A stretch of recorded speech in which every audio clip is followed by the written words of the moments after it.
and race baiting. Last year, you said this about opposition to immigration reform that was then in Congress. If I were to say some of it is driven by sheer racism, I think I would be telling you the truth. Governor, why do you feel that some of the people who oppose illegal immigrants who have broken the law, why do you feel some of them are racist? Well, first of all, because I've listened to some of them, and it's not the concern that people are coming here for opportunities or even that they're illegal. Look, I want to be very clear. I agree we ought to have sealed borders.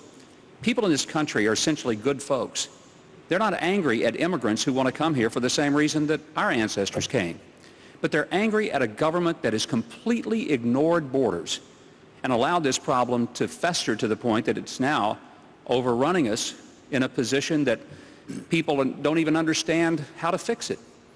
The reality is that we track packages from UPS and FedEx every time we order from Amazon.com, and yet we've got a government that says we don't know what to do and how to keep up with people.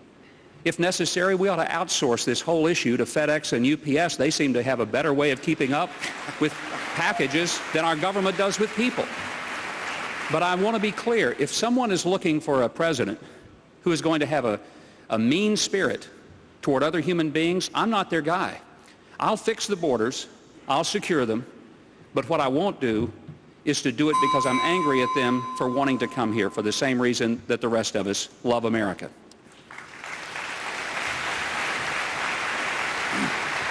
Congressman Tancredo, you have made cracking down on illegal immigration the centerpiece of your campaign. Do you think any of the four gentlemen that you have heard speak so far tonight are serious about this problem?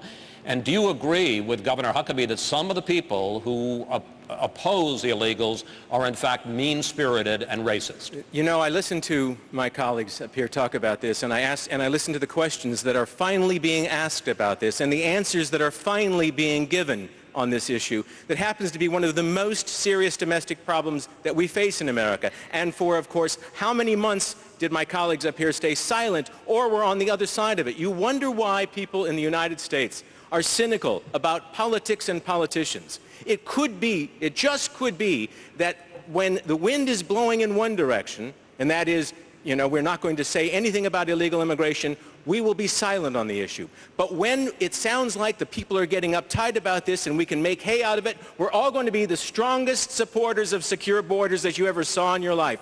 Well, I'll tell you, I'd like to see more than rhetoric. I wish that I could feel in their hearts that that's exactly where they were going. And it's got nothing to do with disliking people who are coming into this country. It's got everything to do with the rule of law. Does anybody understand that?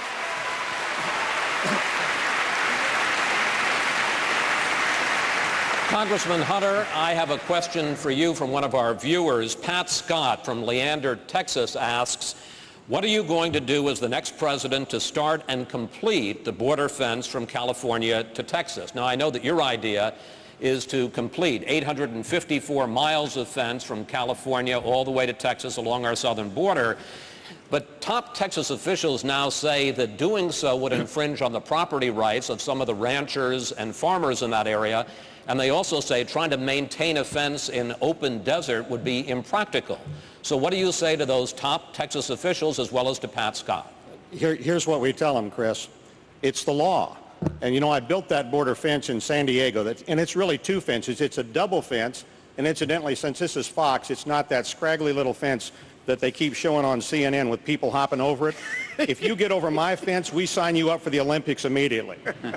Now, that fence is a double fence with a road in between, and it reduced the smuggling of people and drugs in San Diego, coming across the border into San Diego, which was the #1 smugglers corridor in America, by 90%. And that's the reason I wrote the law that extends it 854 miles across Arizona, New Mexico, and Texas. It's now the law that that fence be built. The president signed the bill October 26th. They've only done 17.9 miles. As president, I'll complete all 854 miles in 6 months. That's my commitment. I'm going to build the fence. It's the law. Thank you, Chris. Let's go down to Young's Restaurant and see what Carl Cameron is picking up from voters down there. Carl? Hi, Brett. Well, they've been serving UNH customers and Granite State voters here at Young's since 1916, and we're going to talk a little bit here to Pam and John Rogers. She is an attorney involved in illegal immigration issues, and he is a law enforcement official who deals with it virtually every day. Lieutenant, give us an idea of what it is you see and then what it is you're worried about. Well, we're overwhelmed in the street. I mean, just the crimes are getting more violent. They're out of control. You can't communicate with these immigrants. My concern is these illegal immigrants get here. You know, what makes you think that they're going to follow any of these rules put in place? They're not.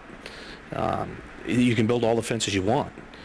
If you don't man them, they're going to go over them, they're going to go under them. They're still going to get in here. And what are you going to do with the illegal immigrants that are already here? How are you going to handle that problem? There's millions of them. The opportunities that I've had to deal with the situation, you call INS, they won't even come down and talk to you. They're just understaffed, undermanned. What are you going to do about that? So we're gonna spin this one back to both John McCain and Rudy Giuliani and ask the lieutenant's question: how can you not call it amnesty? Well, I think